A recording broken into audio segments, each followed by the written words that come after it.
right, so get ready because Yeah. today we are going to like really take a deep dive, into all the stuff surrounding the Paris 2024 Olympics. Yeah. Specifically all the sustainability claims. We saw the games, Of course. the medals, the celebrations, all that. Oh, the excitement.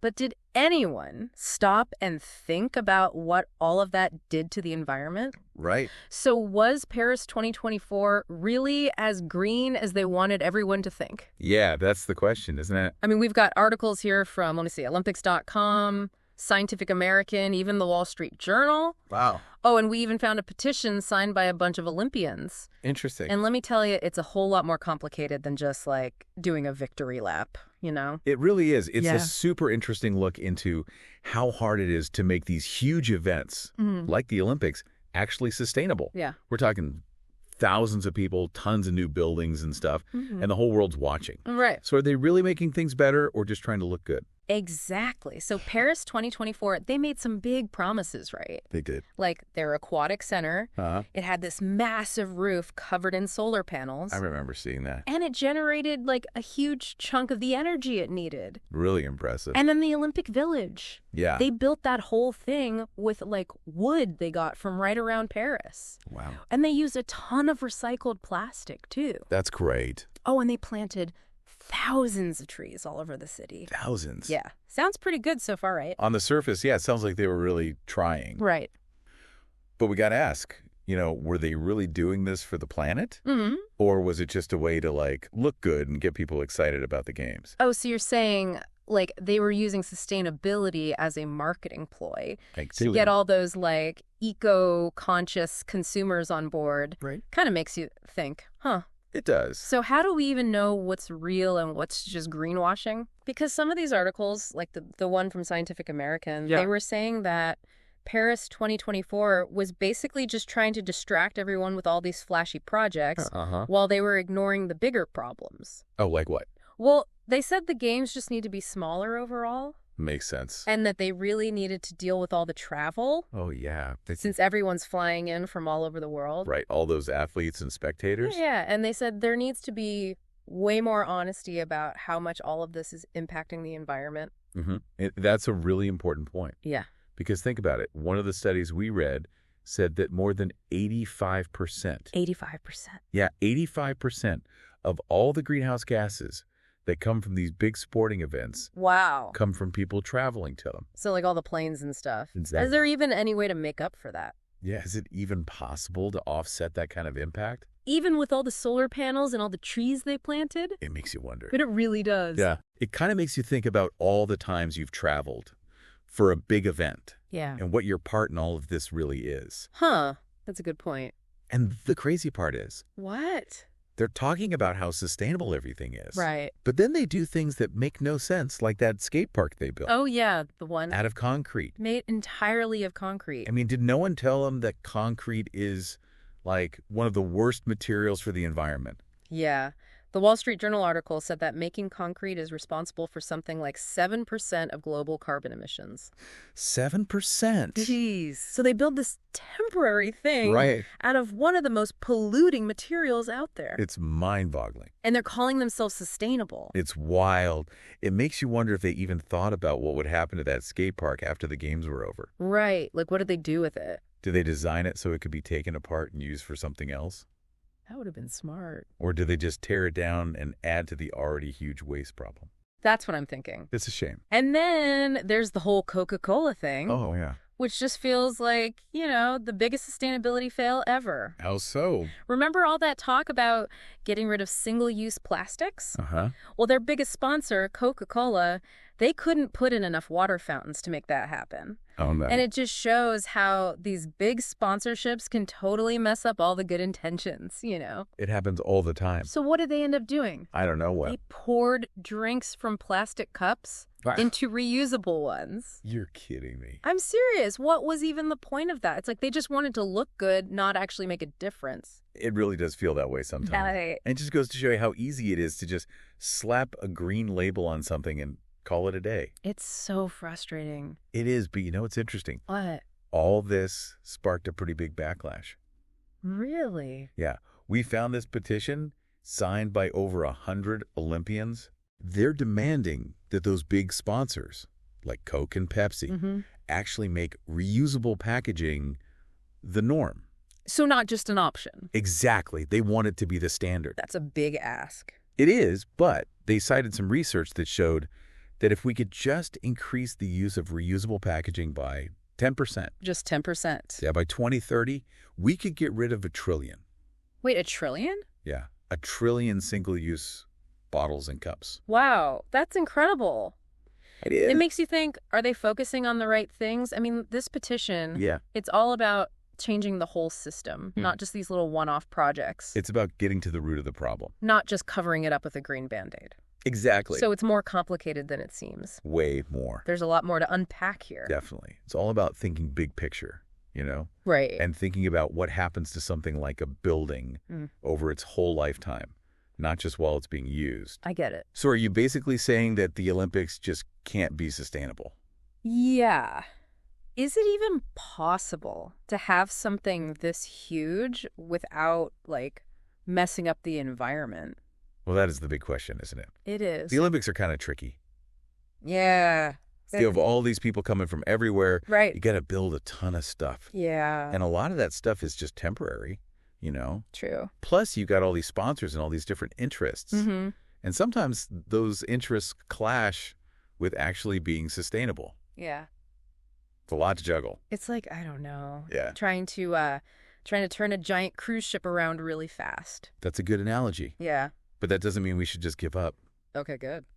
The Paris Olympics, even with all the stuff we talked about, they did show us some things that worked. Oh, really? Like what? I need some good news here. Well, for one, they focused on using materials from local sources for the Olympic Village. Yeah. And that's actually a big deal. It means less pollution from moving stuff around. Okay. It helps the local economy. Cool. And it might even encourage people to build things in a more sustainable way in the future. Wow, that's a lot of good stuff. It is. And I remember them talking a lot about a circular economy. What does that even mean? Like, in terms of the Olympics? So imagine this.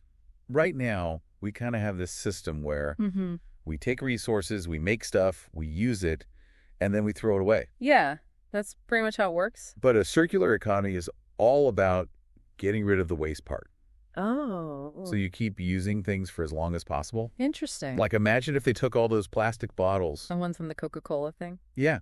And they turn them into building materials for affordable housing after the games. Oh, wow. So like recycling on a massive scale. Exactly. That's circular thinking in action. That's a really cool idea, turning trash into something useful. It is. But didn't some people say that some of the stuff they built wasn't really built to last? You're right, and that's a key point. Yeah. Sustainability needs to be part of the plan from the very beginning. Okay, so like from the design phase. Exactly. Instead of thinking about what happens during the Olympics, they need to think about what happens after. Oh, like what happens to that stadium or that athlete village? Right. Can it be used for something else? Can it be taken apart without hurting the environment? That makes sense. It's all about long-term thinking. Okay, so let's pretend we're in charge of the LA Olympics in 2028. Right. What would we do differently? You know, so we don't make the same mistakes. Well, first things first, we got to be honest. About what? About how the games are impacting the environment. Okay. We need a real independent audit. Like someone from the outside coming in and checking everything? Yes, and they look at everything from the construction to the travel to the trash. Okay. And then we make that information public. So no more vague promises? No more greenwashing. Just straight up facts? Exactly. Let's see the real numbers.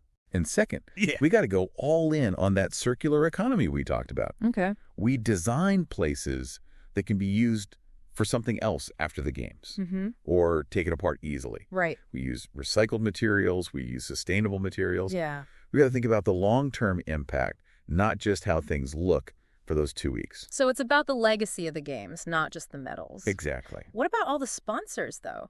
How do we get them to actually care about sustainability? Well, it's all about working together. Okay. We got to work with the local community, with environmental groups, even with the sponsors themselves to come up with solutions. Got it. We push those sponsors to use reusable packaging and to do their part for the environment. Okay.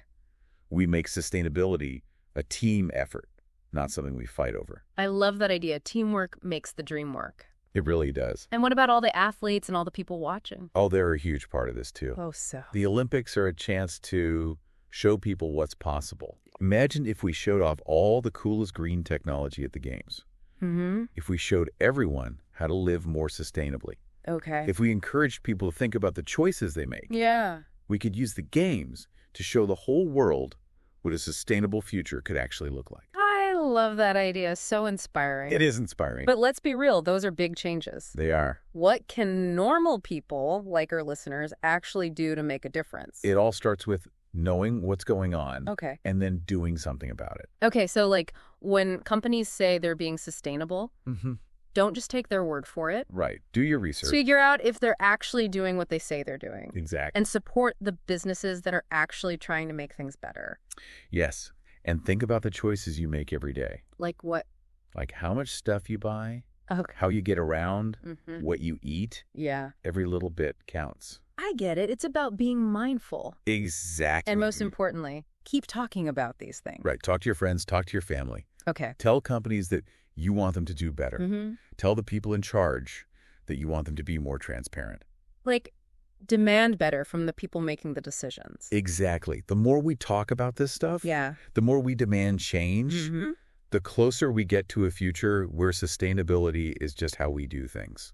Not just some fancy buzzword. Right. So it's really up to all of us. It really is. Yeah, it really does feel like, people are finally starting to get it. Like everyone's seeing all the environmental problems and they're tired of just hearing empty promises. They want action. Exactly. They're demanding change. Yeah, and the Paris Olympics were kind of a, wake-up call. Totally. It showed what could be done, but also, how easy it is to mess it up. It showed both sides. So what now? What should our listeners take away from all of this? Most people aren't going to be planning the next Olympics. That's true. But remember that study we talked about? The one about travel? Yeah, how most of the emissions from these big events come from people traveling. Right. So what can we even do about that? It means we have to start making different choices. Okay, so flying less?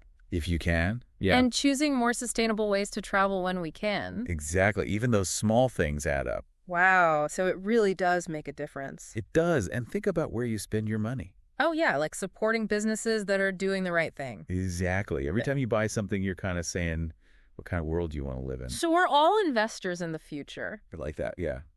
And we got to choose our investments carefully. We do. And don't forget about speaking up. Yes. Talk to your friends and family about this stuff. Okay. Tell companies what you think. Tell the people in charge that you want more transparency. Yeah, demand better from the people making the decisions. Absolutely. So it's like that quote, be the change you want to see. I think Gandhi said that. Yeah, probably, and he was right. Yeah, real change starts with individuals making better choices and demanding more from the people in power. So when it comes to sustainability, the Paris 2024 Olympics were kind of like a mixed bag. Sure. Some good stuff, some bad stuff, and a lot to think about. A lot of lessons learned. And where do we go from here? Well, it's clear that sustainability isn't just like a finish line you cross. Right. It's an ongoing process. It's a journey. Exactly. And we're all in this together. So we have to keep asking the hard questions. And keep looking for better answers. Yeah, and keep each other accountable. Yes. Don't let anyone get away with just greenwashing. Definitely not. And remember that knowing what's going on is the first step. Knowledge is power. It is, and it's what helps us make better decisions. Exactly. Well, that about wraps it up for this deep dive into the Paris 2024 Olympics and all their sustainability stuff. It was a good one. It was. We learned a lot. I did. Hopefully you did too, and maybe even feel a little bit more hopeful about the future. Hopeful and empowered. Yeah, we can actually make a difference. We can. So keep learning, keep questioning everything, and keep pushing for change. Don't be afraid to make some waves. Until next time, keep diving deep.